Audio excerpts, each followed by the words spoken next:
y les fue dado dominio, gloria y reino, para que todos los pueblos, naciones, lenguas les sirvieran. Su dominio es dominio eterno, que nunca pasará, y su reino uno que no será destruido. Se me turbó el espíritu, a mí Daniel, en medio de mi cuerpo, y las visiones de mi cabeza me asombraron. Me acerqué a uno de los que asistían y le pregunté la verdad acerca de todo esto. Y me habló y me hizo conocer las interpretaciones de las cosas. Estas 4 grandes bestias son 4 reyes que se levantarán en la tierra. Después recibirán el reino los santos del Altísimo y poseerán el reino hasta el siglo, eternamente y para siempre. Oremos, hermanos. Señor, te damos gracias porque tu palabra ya está leída.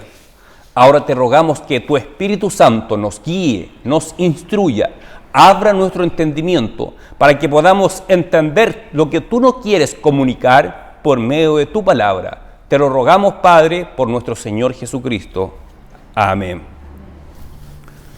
Como les he mencionado anteriormente, cuando nos acercamos a un texto como el capítulo 7 de Daniel, es fundamental entender que no puede ser interpretado de forma literal, sino que cada libro de la Biblia, esto es un principio hermenéutico, debe ser interpretado de acuerdo al género literario en que el libro fue escrito. Y el libro de Daniel, si bien tiene 2 géneros literarios, este capítulo 7 en adelante está íntegramente escrito en un género que se llama apocalíptico. Hay 2 libros en la Biblia escritos en este género literario, Daniel y Apocalipsis. ¿Y qué características tiene el género apocalíptico? Una que habla de cosas del presente en relación con los últimos tiempos, en relación con la segunda venida de Cristo. Y otra característica importante de este género es que es altamente simbólico. Por lo tanto, como abunda la simbología en estos libros, es necesario interpretar esos símbolos de acuerdo a la interpretación que la propia Escritura da a esos símbolos. No se trata que cada cual interpreta un símbolo como se le venga a su mente. No, esto no es una interpretación libre según el pensamiento de cada cual, sino que vemos lo que la Biblia en otra parte, cómo interpreta esos símbolos. En el caso de Daniel, en el mismo capítulo, un ángel le muestra la revelación, la interpretación de estos símbolos a Daniel. Hay otros símbolos que es necesario recurrir a otro pasaje de la Escritura para poder interpretar el símbolo. Aquí hay un principio protestante de solo Escritura, que la Biblia se interpreta a sí mismo. La Biblia interpreta la Biblia. Cuando hay un pasaje muy difícil de entender, recurrimos a otro pasaje de la Escritura que nos arroje más luz, más claridad para poder entenderlo. Y el capítulo 7 parte de Daniel diciendo que en el primer año del rey Belsasar, que era hijo del antiguo rey Nabucodonosor, Daniel tuvo un sueño y visiones nocturnas. Y tuvo una visión de cosas, figuras extrañas. Veía 4 bestias. Todo esto lo vimos la semana antepasada, así que voy a hacer un repaso solamente. No vamos a entrar en los detalles en qué es cada bestia. Pero sí vamos a recordar que ve 4 bestias. La primera bestia representa al imperio babilónico. La segunda bestia representa al imperio medo-persa, la tercera bestia representa al imperio griego y la cuarta bestia representa al imperio romano. Esas 4 bestias ya cayeron, pero a partir de la cuarta bestia surgen 10 cuernos, que son 10 reinos. Sabemos que en el siglo V, mediados del siglo V, cuando desaparece el imperio romano de Occidente, a partir de lo que queda del Imperio Romano surgen 10 nuevos reinos, 10 reinos europeos. Ahora esos reinos también ya pasaron, pero dice Daniel que después del periodo de esos 10 reinos, justo antes de la segunda venida de Cristo, surgirá un nuevo reino que le llama el cuerno pequeño. Y dice que este cuerno pequeño tenía boca y ojos, es decir, es una persona muy grandilocuente que habla cosas muy grandes que llama la atención de todo el mundo. Y ese cuerno pequeño es un líder que se va a oponer a Cristo, a Dios y a la iglesia. Y después de eso, ve en la visión Daniel que aparece una figura de un anciano de días. Y dijimos que el anciano de días es Dios mismo. Que la expresión anciano de días apunta simbólicamente a la eternidad de Dios. que el color blanco de sus barbas y de su cabello representa su santidad. Y ve Daniel el juicio final, a Dios sentado en su trono, juzgando a estos imperios humanos y juzgando también a ese cuerno pequeño. Hasta ahí vimos la semana antepasada, que fue el último sermón que predicamos en Daniel. Y veamos cómo retoma ahora el versículo 11. Desde el versículo 11 hasta el 12, nos habla que las bestias que vio Daniel fueron juzgadas. Todas estas bestias, todos estos imperios fueron juzgados. Y como ustedes saben, estos imperios ya no existen. En la historia de la humanidad han habido grandes imperios y todos ellos han dejado de existir. Si nos remontamos bien atrás, varios milenios incluso, teníamos el imperio egipcio. Egipcio como imperio desapareció, ya no es un poder. Actualmente es un país pobre, con mucho conflicto interno político. Ya no es una potencia el antiguo Egipto. Después vinieron otros imperios como los sumerios, que tampoco son nada hoy en día. La actual Siria, un país pobre, arruinado por la guerra civil. Y si comenzamos a contar de las bestias que vio Daniel, Babilonia dejó de ser un imperio poderoso. Fue derrotado por la segunda bestia, que eran los medo-persas. ¿Qué hay actualmente en Babilonia? Un país llamado Irak, también arruinado por la guerra y por problemas internos. Ya no hay potencias en esos lugares. Y subamos a la segunda bestia, a Media y Persia. ¿Qué hay en aquel lugar hoy en día? Un país llamado Irán, muy hablado en esos tiempos, con muchos problemas internos, con muchos problemas económicos. Irán, a pesar de que militarmente se han armado mucho, económicamente están en la miseria de Irán. O sea, donde estaban los persas antiguamente, hoy ya no son potencia. Grecia, la tercera bestia, Grecia, hoy en día Grecia es uno de los países más pobres de Europa. Es cualquier cosa menos una potencia dentro de Europa. O sea, estas bestias perdieron su poder. La cuarta bestia, la más terrible de todas, Roma, también perdió su poder. Donde estaba la sede de su gobierno en Roma, hay un país, Italia, también es uno de los países más retrasados de Europa en comparación con otros países de Europa como Alemania, Inglaterra o la propia Francia. No es una potencia Italia para nada. Entonces todas estas bestias fueron despojadas de su autoridad, de su poder. Y el último que será destruido y despojado de todo su poder es el cuerno pequeño. Esto es el juicio, el gran juicio que ve Daniel con ese anciano de días. Pero miren lo que sucede después del juicio. Esto no significa que cronológicamente después del juicio viene esto. Sino él ve visiones, pasa una visión, luego ve otra visión. Cabe lugar a nosotros como intérpretes ahora de las Escrituras entender cómo se concatenan estos hechos.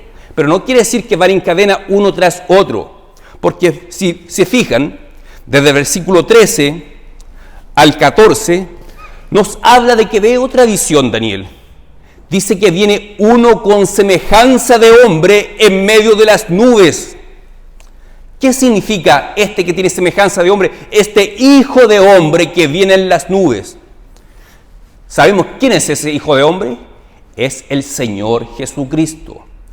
El título hijo de hombre, cuando ustedes lo ven en los evangelios, los 4 evangelios, constantemente se le llama a Jesús el hijo del hombre, citando justamente este pasaje del profeta Daniel. Muchos piensan que la expresión hijo de hombre apunta a la humanidad de Jesucristo, pero en realidad es lo contrario, apunta a su divinidad, porque el título hijo de hombre en el Antiguo Testamento es un título divino. ¿Cómo lo sabemos? Porque el hijo del hombre viene sobre las nubes, y la expresión en las nubes es utilizada para Dios en el Antiguo Testamento. Por ejemplo, Isaías 19:1 dice: «He aquí el Señor monta sobre una ligera nube». Hay varios pasajes en los profetas donde dicen que Dios o Jehová viene sobre las nubes. Por lo tanto, cuando aparece el Hijo del Hombre en las nubes, es una referencia al ser divino, a la divinidad del Hijo de Dios, del Señor Jesucristo. Así que el título Hijo de Hombre, tanto en Daniel como en los Evangelios, apuntan a la divinidad del Señor Jesucristo. De hecho, el propio Señor Jesucristo se identifica a sí mismo con este personaje, el Hijo de Hombre que viene en las nubes. Marcos 10:45 dice así: porque el Hijo del Hombre no vino para ser servido, sino para servir y para dar su vida en rescate por muchos.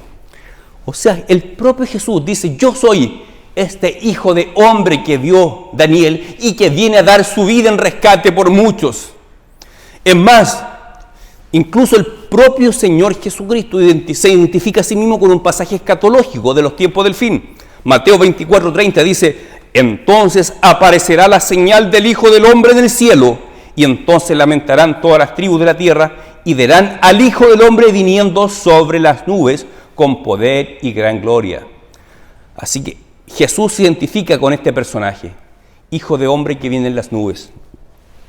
Y esta expresión, tanto Hijo de Hombre como viniendo en las nubes, apuntan a que el Señor es Dios, apuntan a la divinidad del Señor Jesucristo. Dice el texto que a este Hijo de Hombre le fue dado dominio, gloria y reino, para que todos los pueblos, naciones y lenguas le sirviesen. Su dominio eterno que nunca pasará, y su reino uno que nunca será destruido.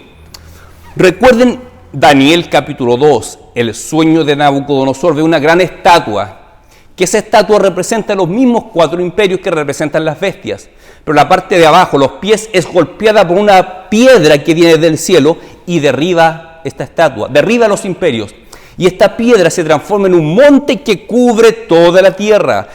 Esa piedra ya llegó en los días de la cuarta bestia. El Señor Jesucristo nació en el tiempo del Imperio Romano. Y el Señor Jesucristo inauguró el reino de Dios en la tierra. El Señor Jesucristo, cuando predicaba, decía: arrepentíos porque el reino de los cielos se ha acercado. O dice: si yo echo fuera los demonios, es porque el reino de Dios ya llegó, está entre ustedes. Es decir, el Señor Jesucristo en su primera venida inauguró el reino de Dios en la tierra. Es una irrupción del reino de Dios en la tierra. Ahora, como nosotros contamos con la revelación completa de las Escrituras desde Génesis a Apocalipsis, al estudiar el tema del reino de Dios, los teólogos reformados han llegado a la conclusión de que el reino de Dios viene en 2 fases, en 2 etapas. En la primera etapa, el Señor Jesucristo inaugura su reino, y viene una segunda etapa marcada por la segunda venida de Jesucristo, donde viene la plenitud del reino de Dios. Es decir, hoy en día disfrutamos ciertos privilegios del reino de Dios, pero no todos todavía. Por ejemplo, todavía nos enfermamos y nos morimos. Cuando venga el reino de Dios en su plenitud, en la segunda venida de Cristo, disfrutaremos de la plenitud del reino de Dios. Seremos inmortales, no habrá sufrimiento, no habrá pecado, no habrá dolor. Esa fase del reino de Dios aún es futura. Pero ¿qué ocurre entre estas 2 partes? Entre la primera y la segunda venida de Cristo, entre la inauguración del reino y la consumación del reino. En este momento esa montaña de la cual se transformó esa piedra que golpeó la estatua, se está esparciendo por toda la tierra. El Señor Jesucristo dijo: no volveré sin que antes el Evangelio sea predicado a todas las naciones. En este momento vivimos esa etapa entre la primera y la segunda venida de Cristo, donde el Evangelio se está predicando y el reino de Dios se está expandiendo, está avanzando. Ahora, entendemos que así como avanza la predicación del Evangelio, también avanza la maldad en la tierra. Crece de forma simultánea tanto el reino de Dios como el reino de las tinieblas. Pero vivimos en esa etapa que los escritores del Nuevo Testamento le llaman los últimos días o los últimos tiempos, que es el periodo que va desde la primera venida de Cristo hasta la segunda venida de Cristo. Así que si a usted le preguntan, ¿cree que estamos en los últimos tiempos? Por supuesto que sí, estamos en los últimos tiempos, porque los últimos tiempos comenzaron con la venida del Señor Jesucristo y finalizan con su segunda venida. Y seguimos avanzando. Desde el versículo 15 dice Daniel que quedó perplejo, no entendía esta visión de las bestias, el juicio de este cuerno pequeño, y uno que estaba cerca en la visión, es decir, un ángel, le dio la interpretación de qué significaba. Esto mismo que yo les he hablado a ustedes, se lo enseñó este ángel a Daniel. Le enseñó que se levantarían 4 grandes imperios en la tierra, que el último imperio tendría una prolongación en 10 reinos y finalmente vendría un cuerno pequeño, pero después de que venga ese cuerno pequeño, vendría el juicio de Dios y vendría el reino de Dios en su plenitud. Eso es lo que estamos esperando. Hay cosas que aún no se cumplen de la profecía. No se cumple todavía el surgimiento del cuerno pequeño y la venida del Señor Jesucristo en las nubes. La venida del Hijo del Hombre en medio de las nubes, eso aún no se cumple. Pero todo eso se lo explicó este ángel a Daniel. Si seguimos avanzando, si nos vamos por allá al versículo 19, dice Daniel que seguía con mucho deseo de entender mejor la visión. Y nosotros decimos, pero si el ángel ya le dio la interpretación, ¿será que no le quedó del todo claro a Daniel? ¿Será que parece que para nosotros queda más claro? Hay que entender que en el tiempo que Daniel vivió, la revelación que él tenía era limitada. Contaba con las escrituras del Antiguo Testamento, particularmente contaba con la ley, con los 5 primeros libros y probablemente con los salmos. Pero no tenía acceso a toda la escritura como tenemos hoy en día nosotros con los 66 libros de la Biblia. Así que la revelación con la cual contamos hoy en día es mucho más amplia de la que contaban hombres como Daniel. Daniel vivió antes de la venida de Cristo. Él tenía una idea, él sabía que vendría un Mesías, que vendría el Cristo, pero solamente podía imaginarse cómo iba a ser su obra. Nosotros contamos con un panorama mucho más amplio, más completo. Por lo tanto, nosotros podemos concatenar mejor los hechos y entender, sí, ya pasaron estos 4 imperios, ya hubieron 10 reinos, ahora estamos esperando la segunda venida de Cristo y mientras tanto el reino de Dios se está expandiendo. Esa montaña que se expande por toda la tierra es la predicación del Evangelio después de la venida de Cristo. Vino Cristo y ahora el Evangelio se está predicando. Sí, lo entendemos. Pero Daniel no podía entender porque vivió en otra época sin vivir estos hechos. Por eso él pide más explicación al ángel, que le dé más claridad. Y el ángel le vuelve a reiterar, estas 4 bestias son 4 imperios. Y después al final se levantará este cuerno pequeño que le dice que es un líder que se atreve a blasfemar contra Dios y a perseguir a los santos. ¿Quiénes son los santos? Son la iglesia del Señor Jesucristo. En aquel tiempo se utilizaba la palabra los santos para referirse al pueblo de Dios. Y la misma expresión la vemos en el Nuevo Testamento. Pablo dice que nosotros somos santos, somos los hijos de Cristo. En Apocalipsis se llama también los santos. Es un nombre más que se le da a la iglesia. A la iglesia de Cristo se le llama los hijos de Dios, los elegidos, los escogidos.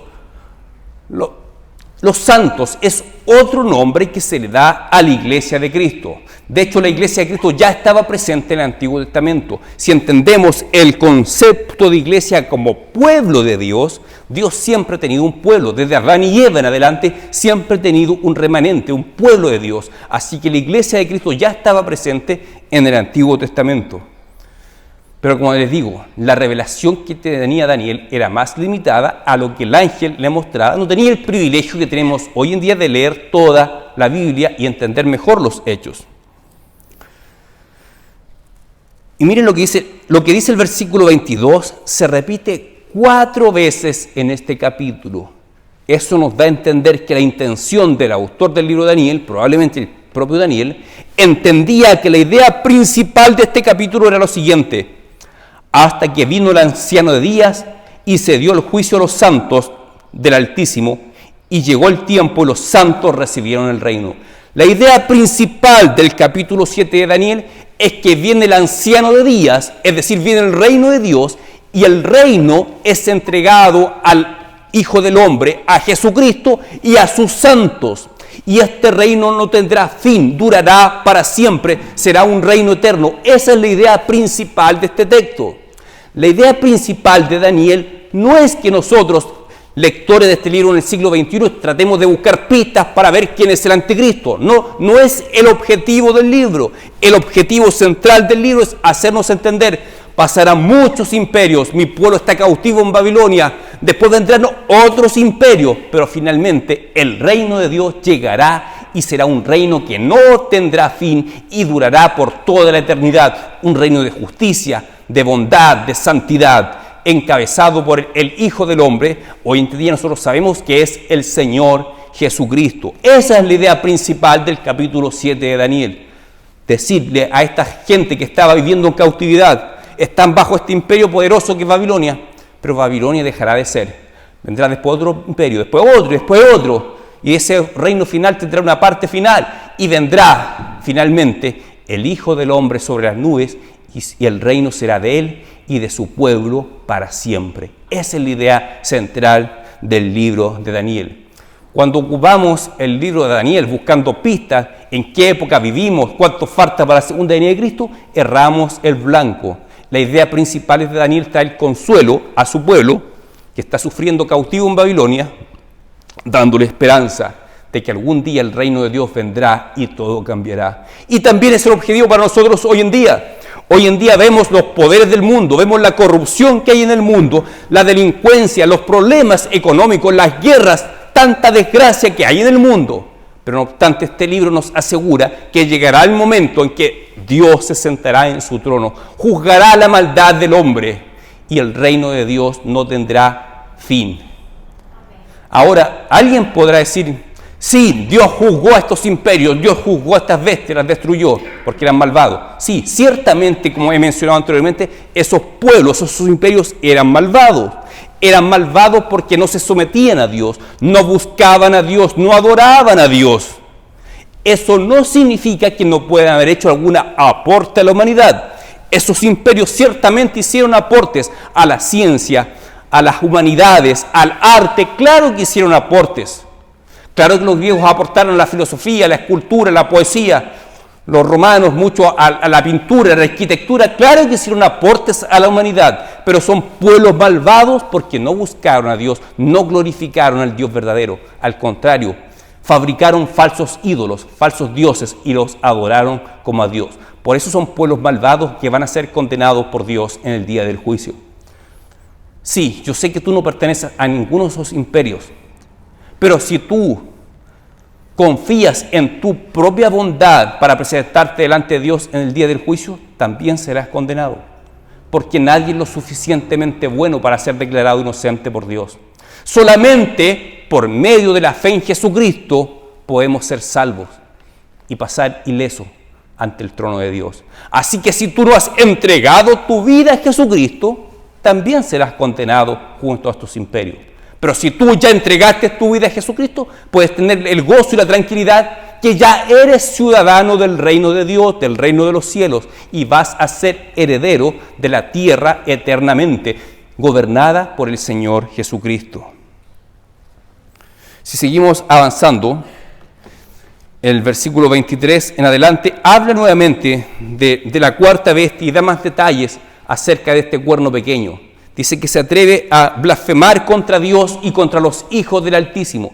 Es decir, hacia el final de los tiempos, cuando falte muy poco para la segunda venida de Cristo, se levantará este sujeto llamado el cuerno pequeño. Cuando uno lee Apocalipsis capítulo 20, desde la perspectiva reformada a milenial, entiende que Satanás fue atado por 1000 años. La expresión 1000 años significa una expresión amplia de tiempo que va desde la primera venida de Cristo hasta la segunda venida de Cristo. Jesucristo en su primera venida ató a Satanás. Jesús ató al hombre fuerte y saqueó su casa. Le robó la autoridad que él tenía y ahora Cristo está sentado en el trono. Por lo tanto, la autoridad de Satanás ahora está limitada. No significa que esté atado con una cadena o una prisión. Es un lenguaje simbólico. Recuerden, el género apocalíptico es simbólico. Pero el propio capítulo 20 nos da la interpretación de la atadura de Satanás. Dice que él ya no puede impedir que el evangelio sea predicado. Eso significa que Cristo ató a Satanás y estará atado hasta su segunda venida. Significa que él no puede impedir que el evangelio sea predicado. Ya no puede engañar a las naciones como las engañaba antes de la venida de Cristo. Lo vemos en esta casa de estas cuatro bestias, estos imperios, todos estaban engañados por Satanás, adoraban a falsos dioses, estaban totalmente cegados. Mas cuando vino Cristo, eso comenzó a cambiar porque el evangelio comenzó a llegar a todas las naciones. Pero ojo que el capítulo 20 de Apocalipsis dice que al final, poco antes de la segunda venida de Cristo, dice que Satanás será suelto y saldrá nuevamente a engañar a las naciones. No dice exactamente por cuánto tiempo, dice que es un periodo de tiempo muy breve. Acá Daniel habla de un tiempo, 2 tiempos y medio tiempo. Apocalipsis habla de 3 años y medio. Si lo interpretamos literalmente, llegaríamos a la conclusión que el periodo de tiempo donde se va a actuar este cuerno pequeño son 3 años y medio. Si lo interpretamos simbólicamente, podríamos concluir que es un tiempo limitado muy pequeño. De hecho, Mateo 24, cuando habla de la gran tribulación de aquellos tiempos, dice, aquellos días serán acortados a causa de los escogidos, es decir, a causa del pueblo de Dios, a causa de la iglesia. Ya sea que es literalmente 3 años y medio o no, sabemos que es un periodo breve de tiempo donde Satanás será suelto de su prisión, saldrá a hacer de la suya, y eso coincide con el tiempo del surgimiento de este cuerno pequeño. Si seguimos avanzando, miren, desde el versículo 26 en adelante vuelve a reiterar nuevamente por 4ª vez en el capítulo la idea central del capítulo. Dice, pero se sentará el juez, le quitará su dominio, es decir, al cuerno pequeño le quitará el dominio para que sea destruido y arruinado hasta el fin, y que el reino y el dominio y la majestad de los reinos debajo de todo el cielo sea dado al pueblo de los santos del Altísimo, cuyo reino es reino eterno, y todos los dominios le servirán y obedecerán.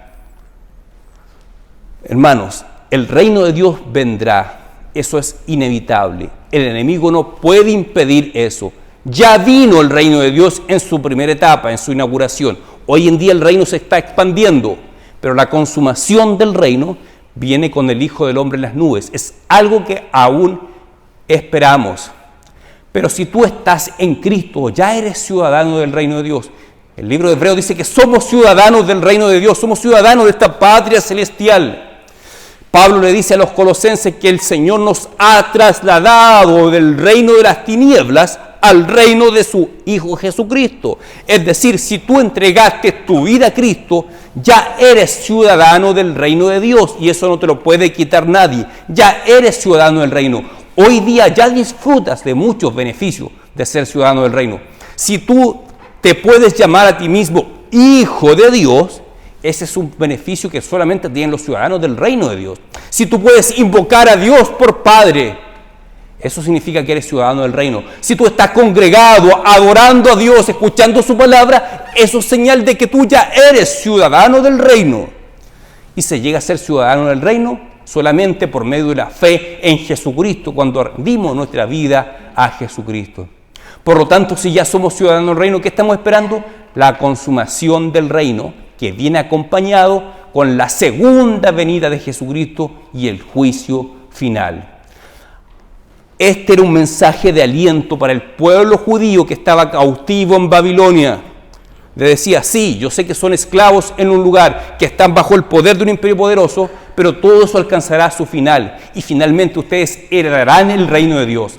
Así también nosotros hoy en día estamos en medio de un ambiente hostil, con delincuencia, con inflación, con rumores de guerra y más guerras, con corrupción por todos lados, pero hay esperanza para nosotros, que somos ciudadanos del reino de Dios, y pronto el reino de Dios vendrá a nosotros y será un reino que no tendrá fin.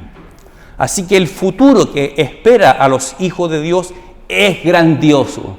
Pero si todavía no puedes dar testimonio de que eres un hijo de Dios, bueno, es tiempo que busques a Cristo, que entregues tu vida a Cristo, y podrás ser también ciudadano del reino de Dios. Hermano, la conclusión de este capítulo la idea central de este capítulo es exaltar que el reino, que el dominio que tenían estos pueblos humanos será completamente destruido. Los poderes humanos también serán destruidos, pero viene el reino de Dios, viene el reino de Cristo, y eso lo esperamos con mucha fe y esperanza. Que Dios los bendiga, hermano.